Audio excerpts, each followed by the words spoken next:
I am Connie Ordway, a member of the Board of Trustees, and I welcome you to this Sunday service at the Unitarian Universalist Church of Columbia. I am a mature white woman with salt and pepper hair and glasses, she, her pronouns, today wearing a blue and green flowered blouse with a maroon sweater atop it. We are a congregation of many beliefs, striving together to embody courageous love, radical welcome, and deep connection. And we are so glad you are here. Welcome. We offer a live stream of our services and extend a warm welcome to those of you joining online. We strive to make our worship accessible, and you can find an accessible order of service with hymn lyrics included at our homepage, uucomo.org. There are listening assistance devices with our ushers near the entrance to the sanctuary, and if you're on Zoom, you can click the CC button for subtitles. We also have a scent-free section in the front 2 rows on the east side of the sanctuary, the ones with the yellow covers on them, and ask that those seats be reserved for those with chemical sensitivities and those not using scented products. As usual, masks are welcomed, celebrated, and optional.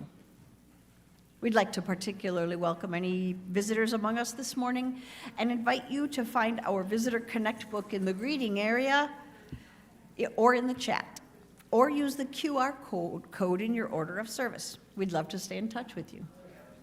Children and babies are always welcome in worship, and we have nursery care in the lower level for our youngest ones, as well as a lively children's program of all ages. Today we are worshiping together as one community of all ages for our annual Valentine's Day service. Children's programs resume next week. Now let us settle into this time and place with the help of our UUCC band.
Good morning.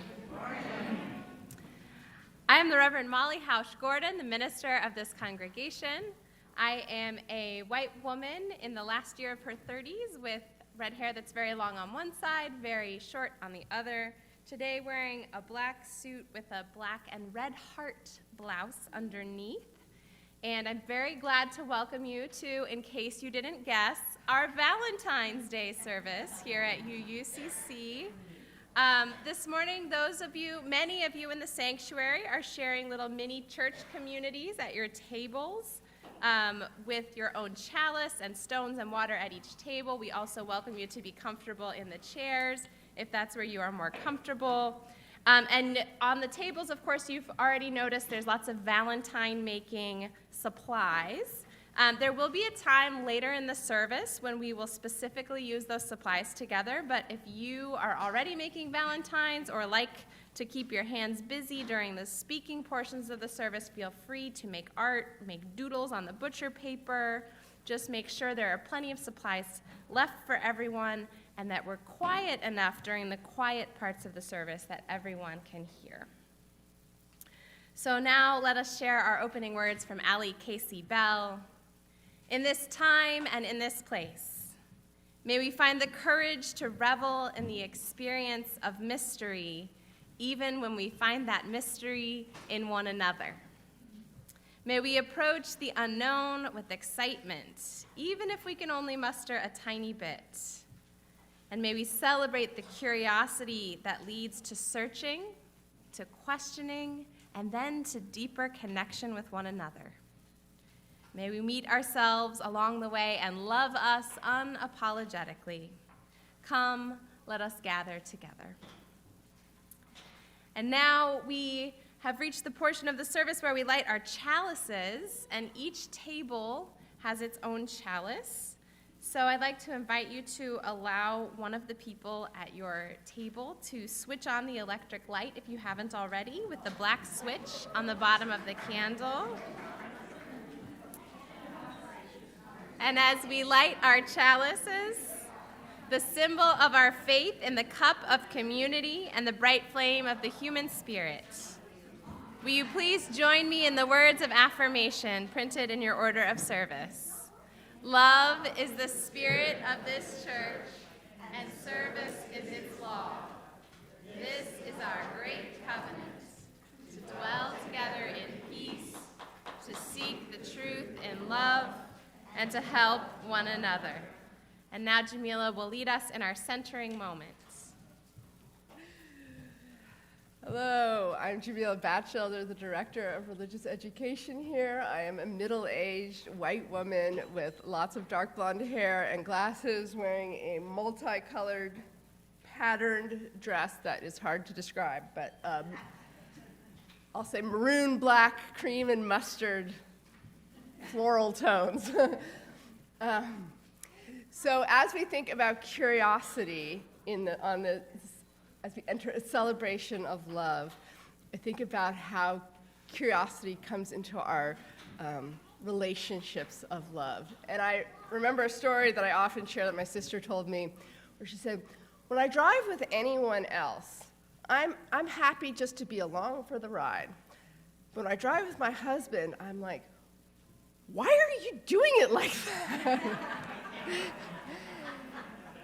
She said, I think it's because when you've been with someone a long time, you kind of start seeing them as an extension of yourself, just another version of you, and then a really bad version of you, because that's not how you do it at all.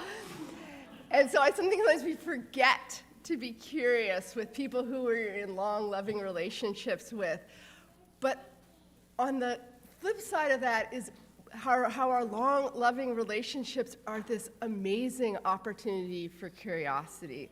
And I was thinking some about moments of curiosity, and I've been with my spouse, Jack, for 28 years now. And so one that came to me when we were first dating, when we were 18 years old, and as someone who grew up in a non-Christian religion in a majority Christian country, I remember turning to him once when we'd been dating just for a few weeks and being like, man, Christians are annoying, aren't they? And he looked at me and he said, I'm Christian. And I was like, oh! And he wasn't annoyed with me. He invited me to this opportunity to be curious about all the ways it could mean to be Christian. And the other story that popped into my head, when we've been together at least a decade, and we'd moved many times houses together, I was moving a box, and I'm like, what is this box of stuff? And it's all these little shampoos. And he's like, oh yeah, I collect shampoo bottles from every hotel I've ever stayed in. And I was like, we've been together a decade, and I did not know this. And it's such a little thing, but it was such a delight to feel like there's more to discover. And there has been, every year, there has been more to discover. And so for our centering, I want to invite my beloved to join me on stage to share a moment of curiosity together.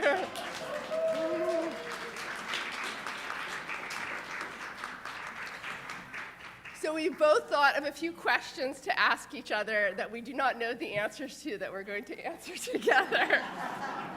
So I want to start with, when we park the car, I get out of the car, take my seatbelt off, get out, shut the door. I'm like halfway down the block, and I look back, and you're still in the car. What are you doing? Well, usually a lot of stuff gets left behind by everybody else in the car. So I don't like to leave stuff behind the car, so I'm probably like assembling a bunch of stuff to take out. It might be my stuff. All right, you have one for me? Let's see.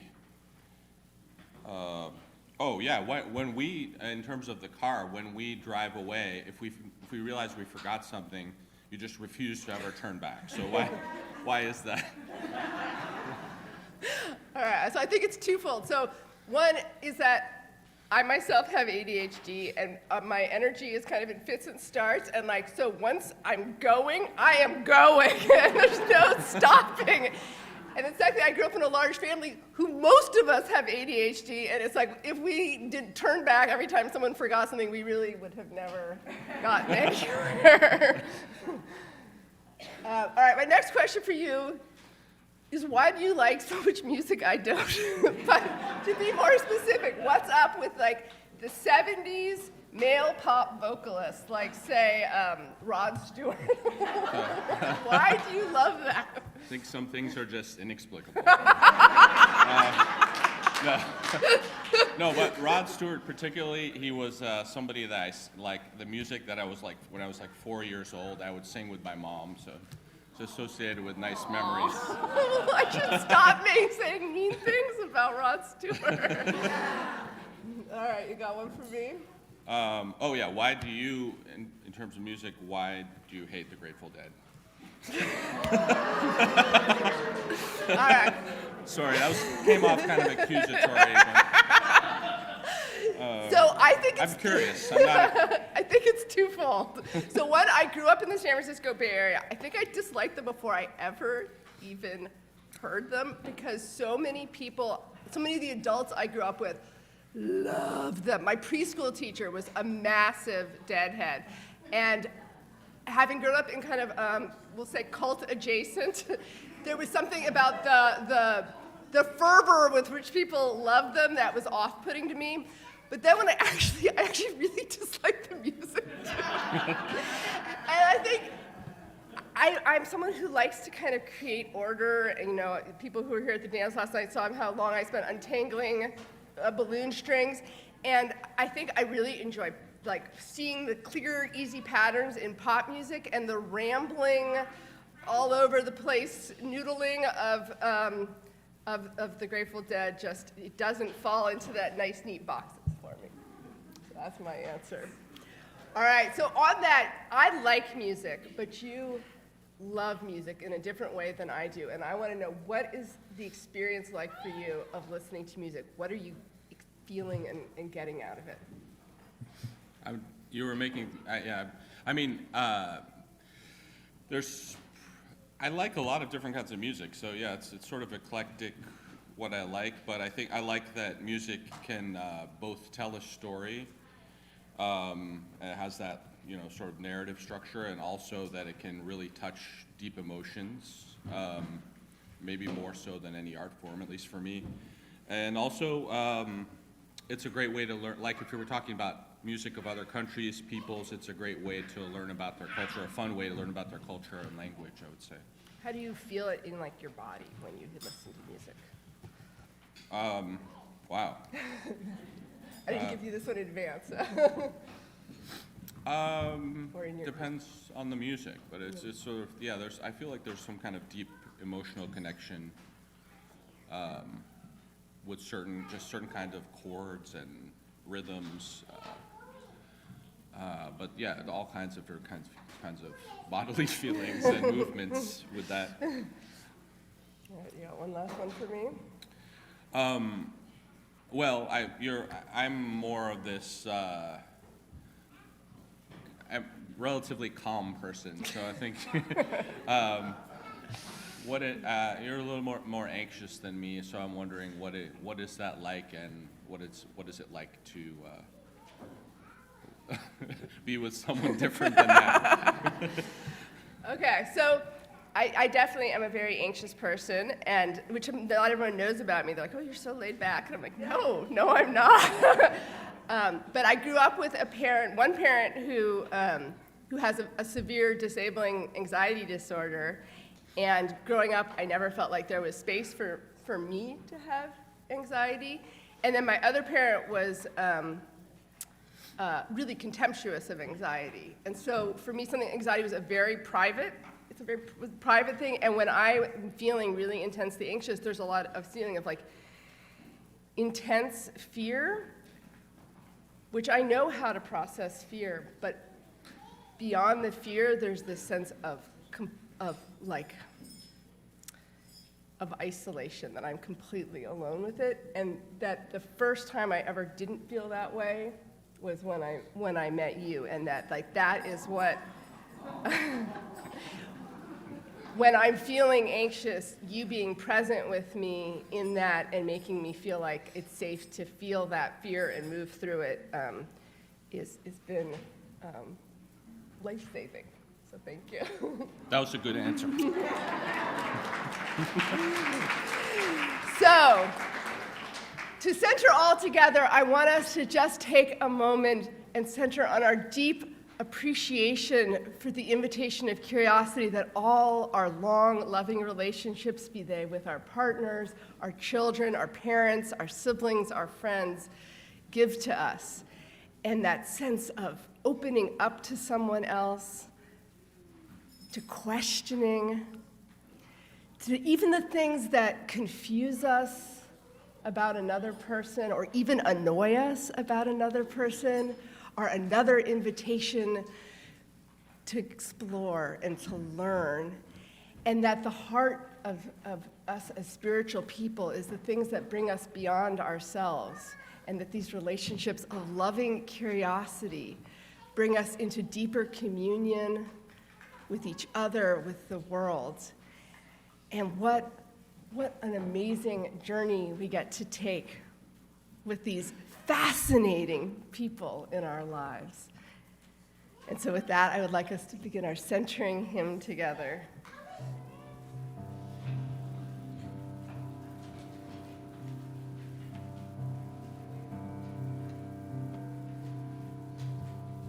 We are going, heaven knows where we are going, but we know within. And we will get there. Heaven knows how we will get there, but we know we will. It'll be hard, we know, and the road will be muddy and rough, but we'll get there. Heaven knows how we will get there, but we know we will. Oh yeah, yeah. Oh yeah, yeah. Oh yeah, yeah. Oh yeah, yeah. We are going. Heaven knows where.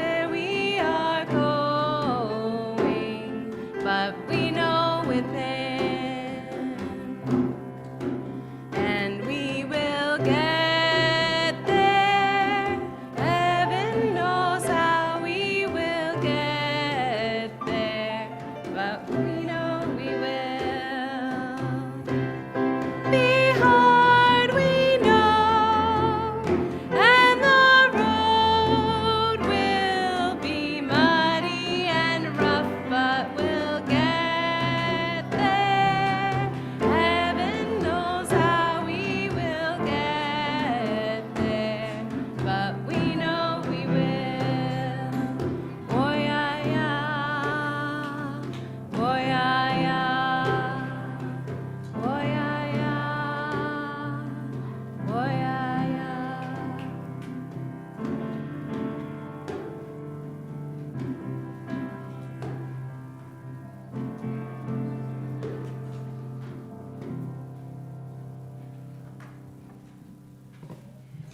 Thank you. Now, during a moment of contemplative music, we will enter our weekly ritual of stones and water, but a little differently than usual. For those of you with us online, you're invited into a time of contemplation during quiet music, and you may wish to share your joy or sorrow in the chat to be spoken aloud during our time of prayer. And for those of you here in the sanctuary, you each have a little vessel of water and stones on your table, and we'd like to invite you to drop stones and water at your tables. And if you'd like, you may even join in a moment of conversation to share out loud about your joys and sorrows with your table. For those of you not at a table, we'd love to invite you to either take a moment of contemplation or visit a table to share joys and sorrows stones with them. And for those of you in person, if you'd like to have your joy or sorrow spoken aloud in our prayer, you may write it on a slip of paper at the back of the sanctuary to be shared during our time of prayer. So let us now share this time of stones and water. And I conclude in prayer with the words of Sarah Lawal. Spirit of life and love, in the silence, in the stillness, may we hear the call of our own hearts, their tender dreams, their sorrows and triumphs. In the silence and the stillness, may we hear the call of each other's hearts, all the tender dreams, all the sorrows and triumphs, filling the room, filling our lives. May we hear the whispers of days gone by, of dreams still becoming, and the promise of the future we celebrate together. May our individual journeys and dreams join into our collective ones, knowing the journey is so much richer with others willing to share it. These things and more we share together in the quiet. Amen. And let us join in singing together. Our hymn of response is number 123, Spirit of Life. The words are in your order of service. I invite you to remain seated for less chaos as we sing together.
Thank you to Jamila and Jack for sharing an exercise of becoming a little more intelligible to one another. Amid all the things that really confuse us and drive us nuts about each other, don't you think it would be good if the whole world could do that? Could be that level of curious with one another about each one's motivating stories, each one's deep experiences. In her book, An Altar in the World, Episcopal priest Barbara Brown Taylor describes her experience of exploring Christianity in college. She writes of an experience she had with a certain strand of this wide and deep tradition. And in this particular group she was visiting, she wrote, "People I barely knew made a habit of telling me they loved me. They were Christians too, so I guess it was their way of welcoming me into the Christian family. And I did not mind exactly, but since they barely knew me, I was not so sure what they were talking about. Did they love the way my right foot turned out so that I left tracks like a penguin on the beach? Did they love my willingness to make hand-printed signs for Bible study? Did they love the way my upper lip disappeared when I laughed? I decided to find out, so the next time one of the Christians said she loved me, I asked her why. She made a surprised face like I should already know. Because God loves you, she said, throwing both hands in the air. I love you because God loves everybody. This may sound small, Taylor writes, but I decided that was not enough for me. I did not want to be loved in general. I wanted to be loved in particular, as I was convinced that God loved. Plus, I'm not sure it is possible to see the face of God in other people if you cannot see the faces they already have." Now, there are a lot of Christians who love in particular, and there are lots of people of every faith who love in particular. And there are lots of people of every faith, like the person Barbara described in her reading, who love in general, sometimes, in theory, in abstraction. Probably we all do that sometimes. But no matter our faith, one of the ways we are called to deepen our practice of love, to love each other well, to love each other better in relationships of all kinds, in romantic relationships and in families and in communities, and most challengingly in this wide world of humans, we are trying to love well. One of the ways we love well is by learning about each other enough to love particularly. For one thing, this is the only way to practice the platinum rule. Have you heard of the platinum rule? So instead of the golden rule, treat others as you would like to be treated, the platinum rule is treat others as they would like to be treated. We love each other by finding out what love means, what it looks like, what it feels like to one another, and treating people the way they would like to be treated. For another thing, when we are incurious about each other, it is easier to dehumanize and disconnect from one another. When we think we already know someone's motivations or can explain away everything about them, we are failing to acknowledge their full humanity, and we come into conflict not only with one another, but with our own values. So that's another way to learn, that's another reason that we need to learn to love particularly. And for another thing, knowing and being known is a central experience of being loved. Whether it makes us treat one another better or not, although I believe it most definitely does, knowing someone and seeking to understand them, and in turn feeling known and understood, that is a core human desire. That is a gift of great price that we are all seeking and that we can share with one another when we seek to love in particular. As Unitarian Universalists, we say often that part of why we come together is to learn to love the world better. But we cannot learn to love the world without seeking to connect with and understand the world's particular people, the ones that the world sends into our lives and into our connections. And here at UUCC, I often say that life itself is a sacred text, open for our discovery about the depths of what it means to be human, what it means to be alive. And it follows, doesn't it, that every single one of you is a sacred text. You each contain some unique way of being, some unique understanding, some unique wisdom about the world that could make each of us know something more important about life and its meaning.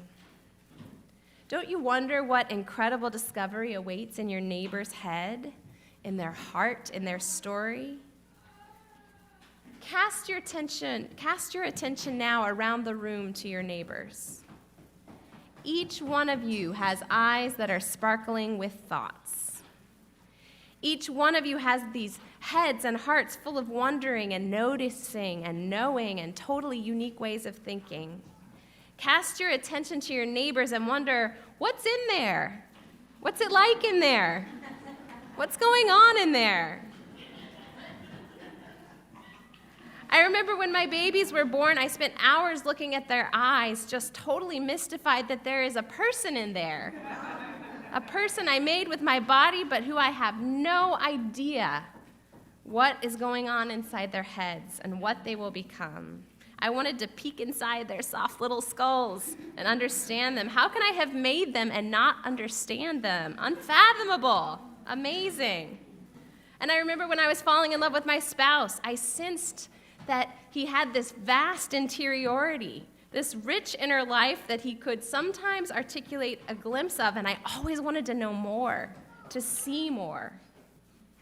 I remember one time after we'd been dating for a couple years, he went on a trip to South Africa for a few weeks, and when he got back, we were sitting together on the couch talking about his trip, and with those weeks of distance, I could see afresh how mysterious he was to me. It was almost like I'd never met him before.